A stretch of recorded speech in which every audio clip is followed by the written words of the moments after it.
Nyoma plan चीन पर कसेगा लगाम। भारत में नया एयरफील्ड, संभल कर रहना चीन। भारतीय सैन्य की बढ़ती ताकत से घबराए ड्रैगन। G20 के बाद मोदी का जिनपिंग को एक और बड़ा झटका।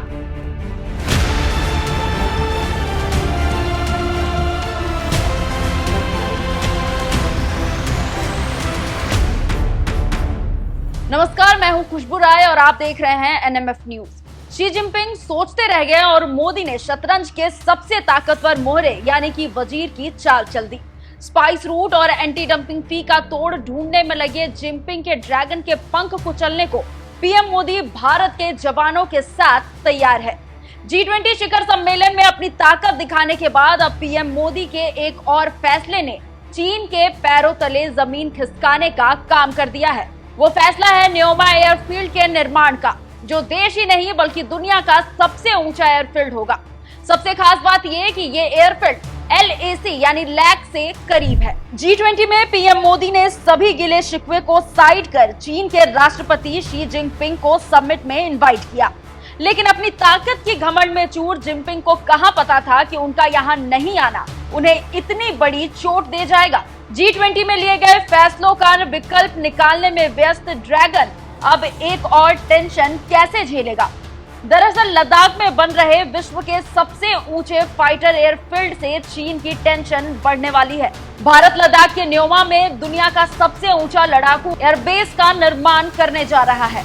इस एयरफील्ड का निर्माण ब्रो यानी कि बॉर्डर रोड्स ऑर्गेनाइजेशन कर रहा है।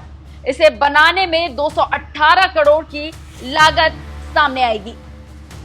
एयरफील्ड की सबसे खास बात, न्योमा में विश्व की सबसे ऊंची एयरफील्ड का निर्माण। लैक से सिर्फ 50 किलोमीटर की दूरी पर होगा एयरफील्ड।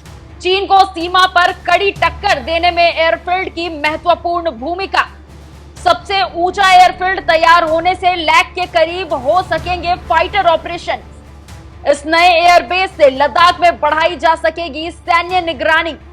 लड़ाकू विमान, नया रडार और उन्नत ड्रोन हो सकेंगे संचालित। पूर्वी लद्दाख में काफी महत्वपूर्ण माने जाने वाले न्योमा बेल्ट में बनने वाला ये एयरफील्ड का क्षेत्र भारत की सामरिक ताकत के लिहाजा से काफी महत्वपूर्ण है। इसके निर्माण से अब चीन टेंशन में आने लगा है, क्योंकि इसके निर्माण के साथ ही भारत की सैन्य सेना और भी ज्यादा दमदार हो जाएगी। लैक से सिर्फ 50 किलोमीटर की दूरी पर होगा एयरफील्ड, यानी ईस्टर्न लद्दाख में पेंगोंग, चुशूल और गलवान में चीन के द्वारा हो रही हर एक गतिविधि पर अब हमारे सैनिकों की पैनी नजर होगी और गड़बड़ी पाने पर राफेल, तेजस, सुखोई 30, MiG-29 जैसे लड़ाकू विमानों को तुरंत उड़ाया जा सकेगा। यानी जंगी ऑपरेशंस के लिए इसका इस्तेमाल होगा और लैक पर आक्रामक चीन को करारा जवाब मिलेगा।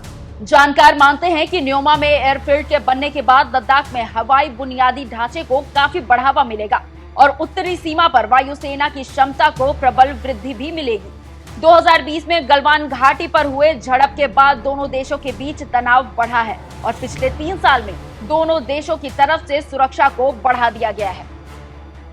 न्योमा में एयरबेस को तैयार करना मोदी सरकार के उन योजनाओं का हिस्सा है जिनमें वो लगातार क्षमताएं बढ़ाकर आक्रामक हो रहे चीन की गांठ खोज रहे हैं। आपको क्या लगता है कि इस एयरबेस से चीन को कितनी टेंशन मिलने वाली है? हमें कमेंट बॉक्स में कमेंट कर जरूर बताएं और बाकी की खबरों से अपडेटेड रहने के लिए हमारे चैनल को सब्सक्राइब करना ना भूलें। नमस्कार।